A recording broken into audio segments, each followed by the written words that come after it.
Well, Andrew, I was wondering if you could tell me a very important thing first, which is, what is your favourite food? Favourite food is probably Christmas dinner. Or are you one of these people who will have a Yorkshire pudding with their Christmas dinner or not? It's a complicated answer. Unfortunately, I'm now gluten-free, Oh, so I have to have a gluten-free Yorkshire. I'm very, very happy to have a Yorkshire with my Christmas dinner, but I do have a non-negotiable. And apologies to vegetarians and vegans, I do like pigs in blankets.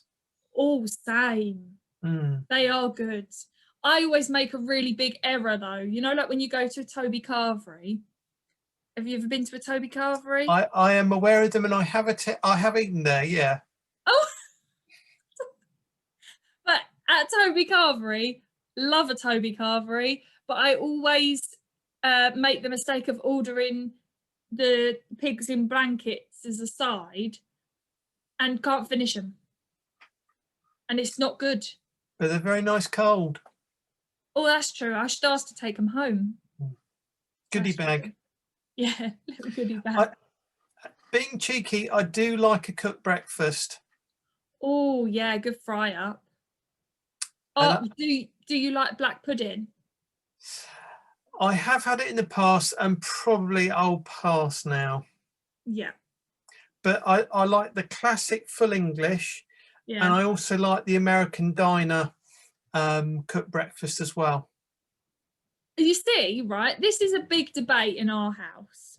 Oh, I'm so sorry, there's a dog. This is a big debate in our house. Hash browns in America are not hash browns. Am I wrong or am I right? I can't, you know, they do them like shredded. Oh, I can't get my head around it. Is that just me? Or do you, you might be a fan. Are you a fan of an American hash brown? I like them. It took me a while to get my head round maple syrup pancakes and bacon, but that's delicious. Yeah, no, that is good. That is good.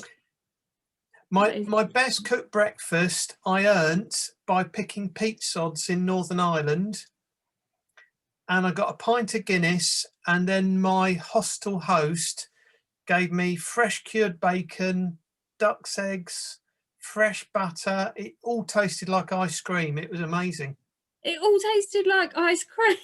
Yeah, it was fantastic. That is mad. That sounds good though. Very, very fresh.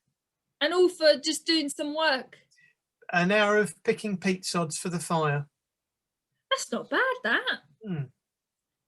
Knowing that, did you know when you were doing it that you were going to get that at the end?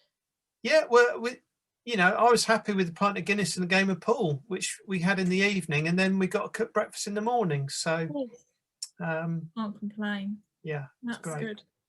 Well, another question on favourites. What is your favourite film? Do you have a favourite film? I do have a favourite film. I'm trying to. Oh, rats! I could have been really clever and shown you a visual aid. I can't find it. Star Wars. Oh, yes. Anyone in particular or just the whole thing?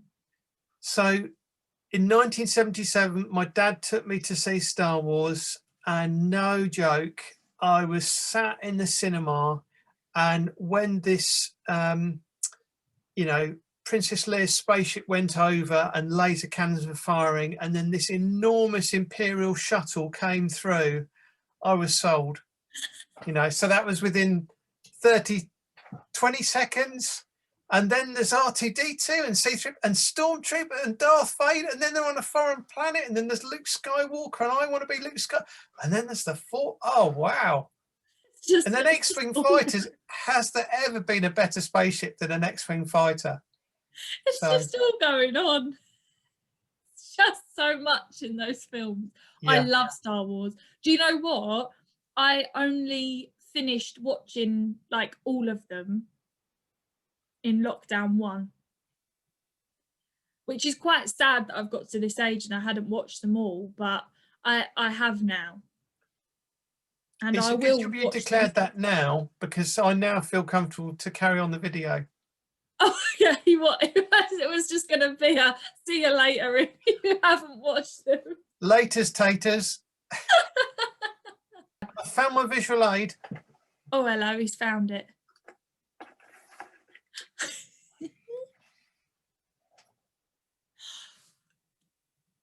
You had that at your interview. I did. You did. I remember it. And I made a point about, are we going to wear our masks or actually be real? Decapitate it. I thought you were I taking didn't his whole, decapitate it. I thought you were took the taking his mask whole off. head off. There's a I like human that. being there I with get it. I get with it. as much hair as me. Oh, I thought you were taking his whole head off. I was like, no, this is not good. Oh, don't. Oh, that's funny. So, another question that's not quite as light as the other ones, but obviously, from your collar, you're a vicar. Yes. What inspired you or led you to follow that and become a vicar in the Church of England? I think when I was a teenager, I started to have a sense that I wanted to, do Christian work full time. And I was really inspired by the vicar at my church when I saw him preach. And it was just like this guy just caught fire, and I just, wow. And then I remember a vicar, he was clearly a really relaxed guy. He had this bottle green clerical shirt on, and he was just sat relaxed. And when you can't, I've heard some people say, oh, I saw a train driver in their uniform, and I thought, I want to do that. And I just saw this person, I thought, yeah, I'd like to be a vicar. And I don't know, it's a really simple, basic thing, but I really admire people who, did Christian work abroad, and I really admire that. But I've always felt a call to work in England. Yeah. I've always had an opportunity to worship at other churches, and actually I've had a sense that the Church of England, God's not finished with yet.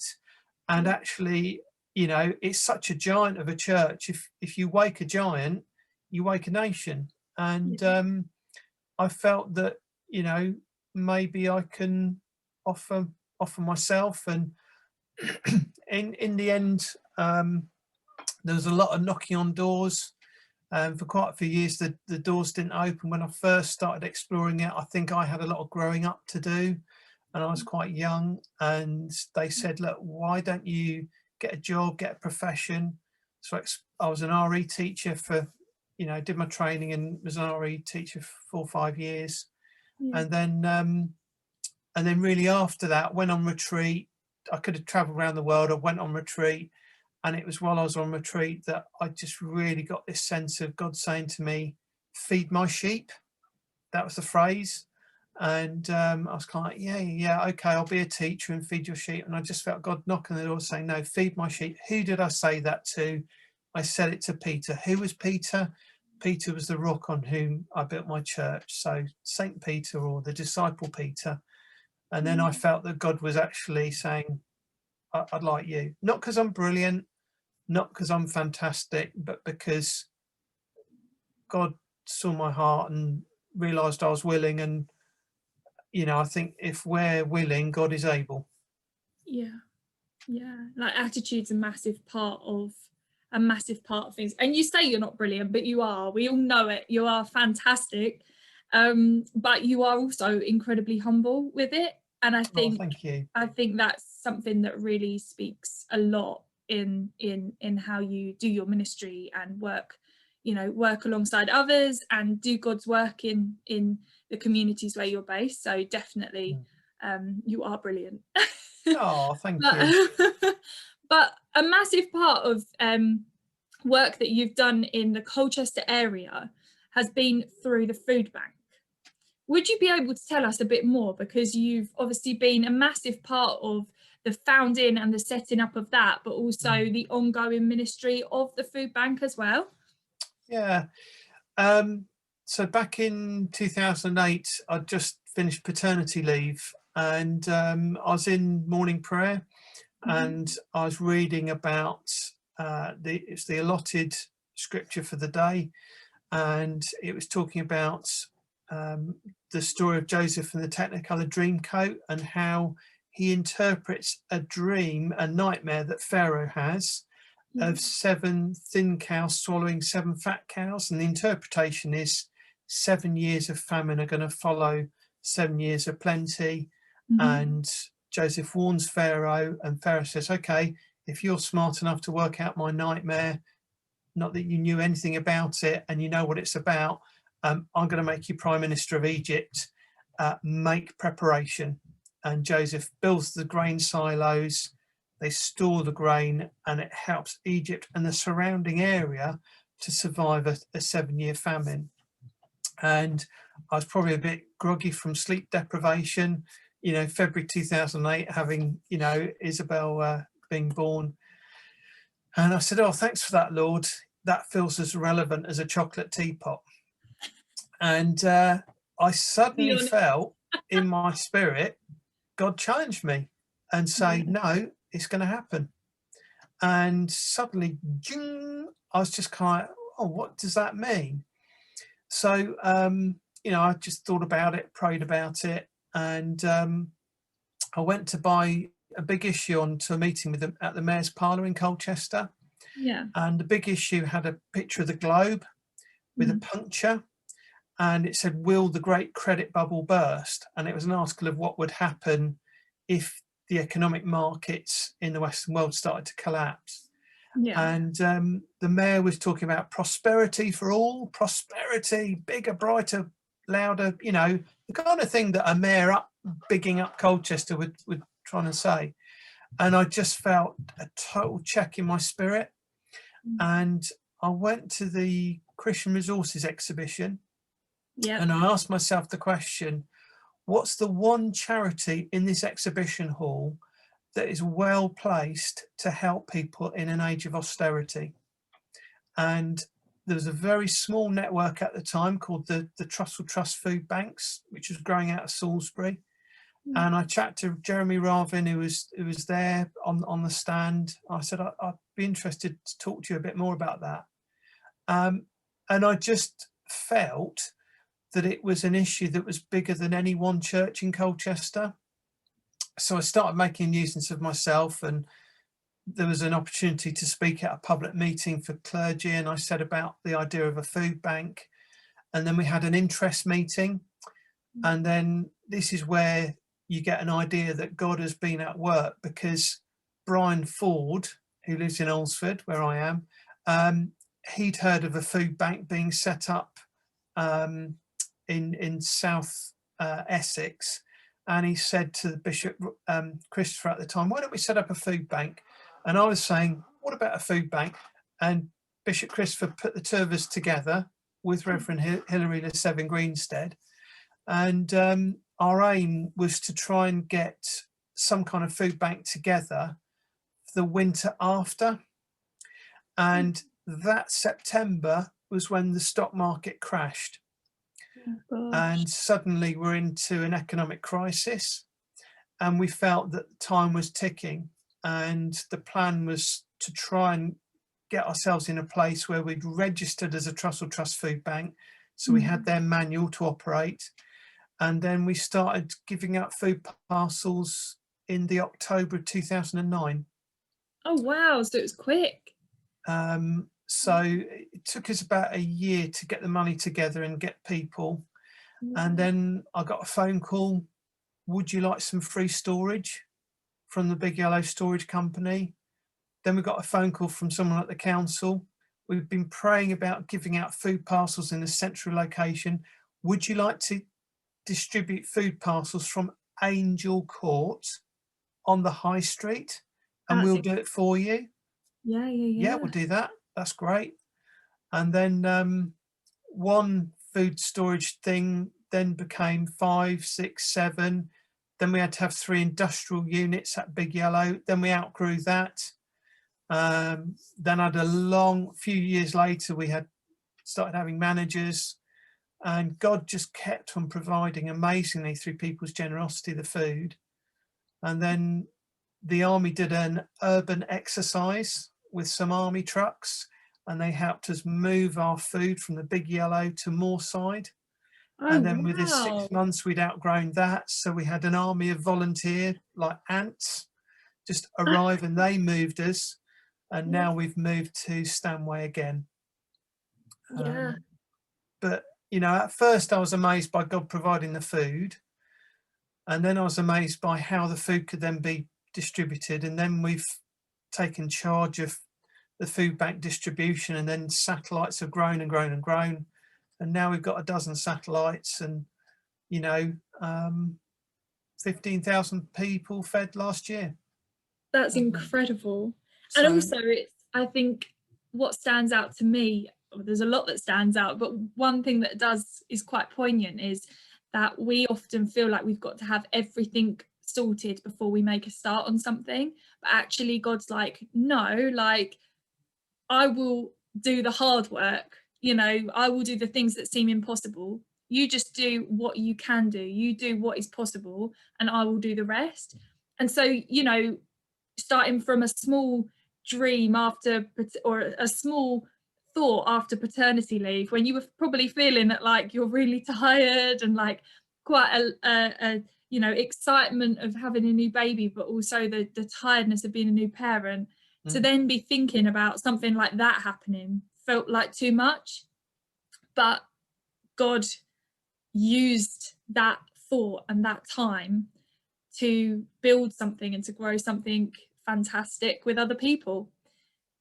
it was like you know, are you prepared to roll a snowball at the top of the mountain, and you don't know how it'll be when you get to the bottom? Yeah. And you know, there's been many times when it's been really, really daunting, and there's all sorts of challenges. But I just feel like God say, you know, hang on in there and just walk with me. And you know, now it's just so enormous. But everybody contributes, and I feel, you know, if you think of a bicycle chain, you know, I'm an individual link in that bicycle chain, and there's a lot of people who just contribute massively to Food Bank, and I happen to be one of the links in the chain. So, but it's a privilege to still be involved as a trustee, chair of trustees. So, and just amazed by the people who support people who have faith and no faith. But they get that actually giving people food is good, and actually certainly in the last 5 or 6, 7 years we've really focused not just on the food but on the signposting. Yes, yeah, directing people to other things. Yeah, and if we can bless other charities in Colchester and saying, don't worry about the food, we can look after that, and then signpost and complement with other charities, that's great. and I think that networking of people and charities working together to sustain people, that is so powerful, and also I feel reflective of what God calls us to be doing as Christians in the world. And you know, you can't sustain or work with somebody effectively on your own. It just doesn't work. I think doing things together is always more constructive and really powerful, and also means that no one should burn out because you're all taking it on together. And I think, you know, that's a really encouraging thing that I see around the Colchester area quite a lot, is that working together and wanting to see other people thrive. It's been seen as a hallmark of some things in Colchester, and I think it's, you know, all credit to church leaders who enable that. It's something really special about different churches and different faith groups as well, all working together and trying to build strong community. That's really special. Yeah. And another thing you mentioned as well was about the Army helped to transport a lot of the food and resources across to different locations. It was called an urban exercise. An urban exercise. I like that. It was That's a cool. proper exercise. They weren't helping the food bank. They're engaged in Oh, an urban exercise, which apologies. happened to be that very efficiently the food was moved. But they Yeah. had their junior officers in charge of it, and they were moving the food into the vans, dismantling the shelves, moving the food, and then their commanding officer said, "There's been a chemical spill on this road. You've got to reroute." And they'd reroute, and then they go, "There's been a riot on this road. You've got to reroute."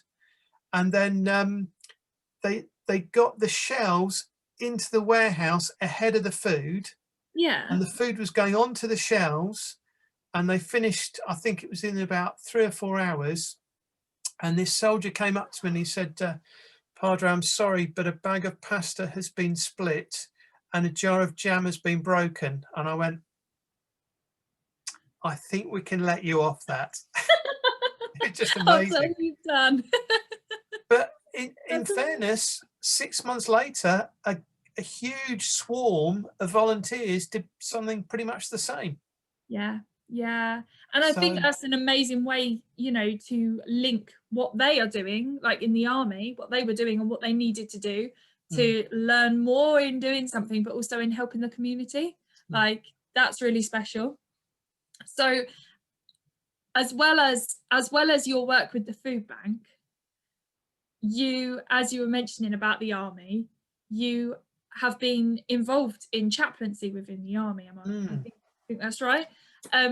So would you like to tell us a bit more about that and a bit more about your experience working with them?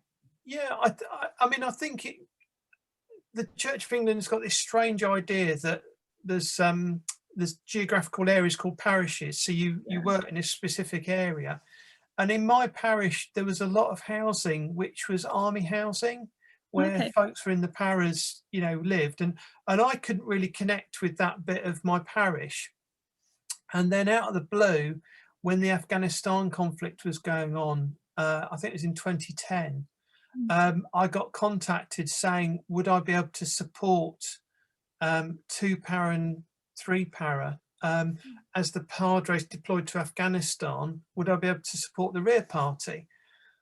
And I prayed about it, and I was reminded of the parable of the Good Samaritan, where there was a busy priest rushing by, and actually the person in the ditch wasn't a person in the ditch, it was a soldier with combat fatigues.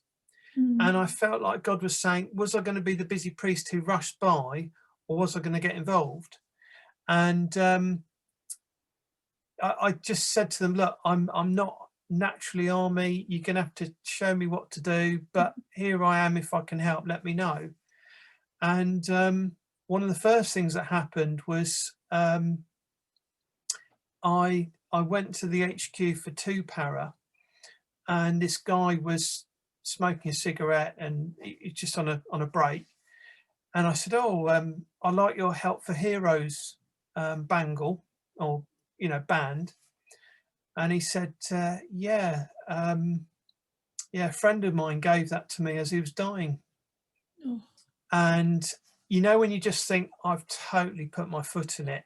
Mhm. But I stood there, and as roughy tufty as this guy was, he welled up a bit, and I felt that yes, I could jump in and blurt all sorts of stuff, but I just felt if I just stand there and just pray for him, then I'll just see what happens.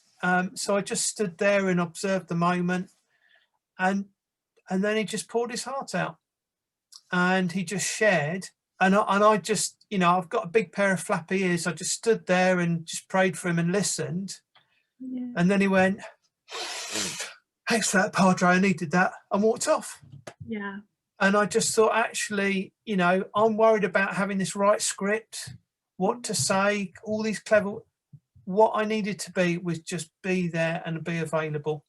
Yeah. And that was my first big lesson. And that was beginning of me working with 2 para and then 3 para while the Padres were abroad. And, some of the soldiers were being killed. It was, very challenging. I bet. And then after, I think it was about 2 or 3, maybe 4 years, I then went on to be the very much part-time, but part-time padre for the medical regiment, Okay. Yeah, which was a yeah, really just a wonderful blessing.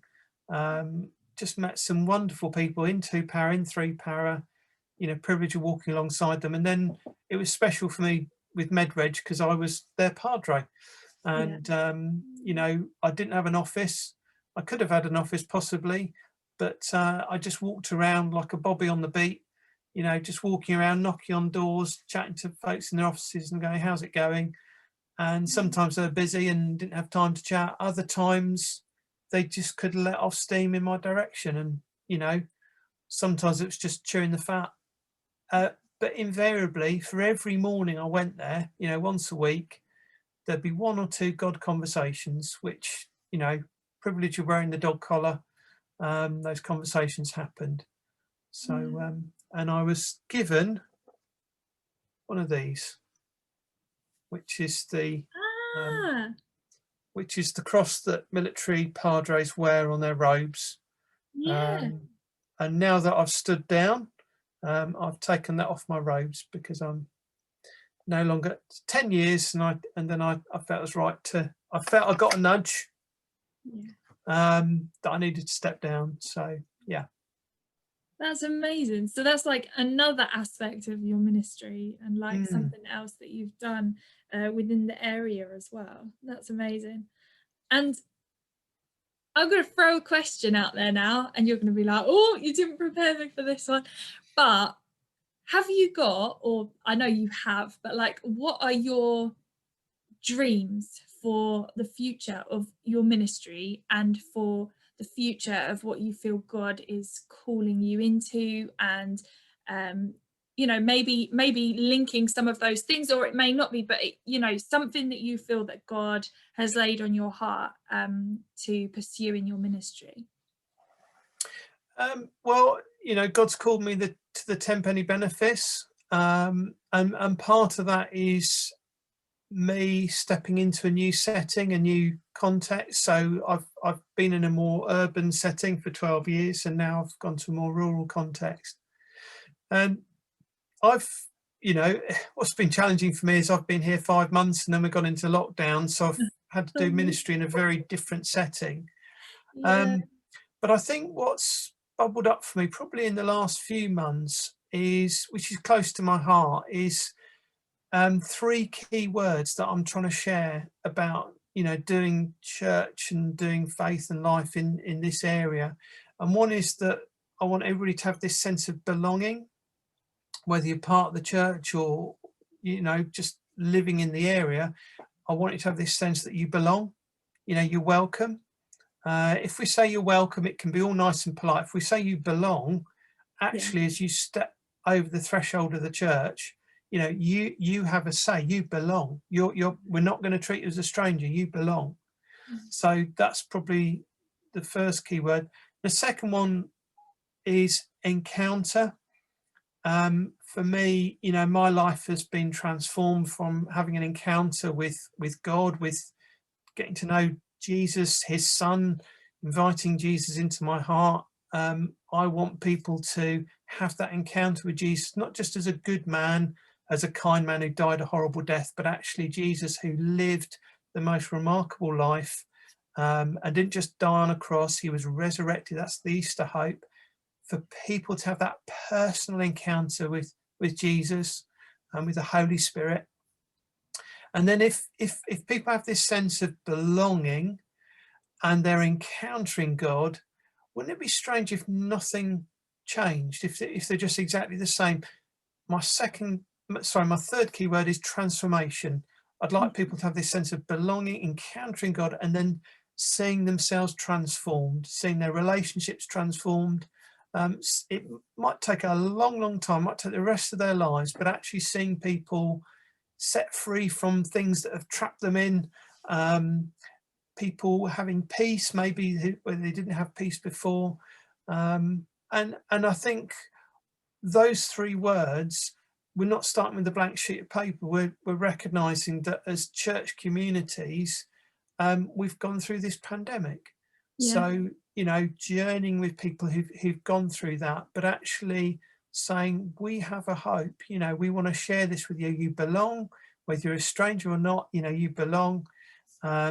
We want you to know God, to encounter God, and we want to see transformation in our communities, in our relationships. And yeah, so I think lighting that fuse is where I'm at the moment. And then, you know, I want to see how that grows and develops. And I think for me, you know, I just really believe in seeing people thrive. Yeah. And I think you've done an incredible job of like getting to know people and the area, and at the same time nurturing each and every person you meet during the middle of a pandemic where most of that's been online or at a real distance. Um, so yeah, I think that's been a challenge for so many leaders, but particularly in your situation where you literally didn't know like hardly anyone, like it was a fresh start in many ways, and then you know everything that you'd started to get to know was taken away again, and that must have been really really really bizarre. um Yeah, yeah, and I think in, you know, challenging times like that, you've got to go back to your calling and say, well, Lord, you know, you've been faithful to me in the past, and I've got to trust that you're in the middle of all this. yeah, Um, and actually, you know, when, you know, technology invented a printing press and we had a printed Bible, you know, that didn't stop the Holy Spirit. That actually blessed people. And, you know, after a while, I thought, well, maybe God can be right in the middle of using YouTube and Zoom, and God can use these screen times that we have. And actually, you know, I'm trusting that God can use this. So, yeah, I've tried to adapt, even though I'm a older dog being taught new tricks.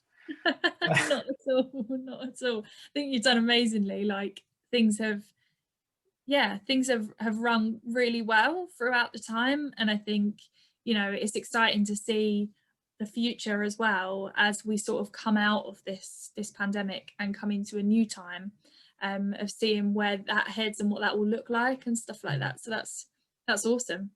Mm. But yeah, I mean, Andrew, you're amazing, and thank you so much for taking the time out to do this with me today.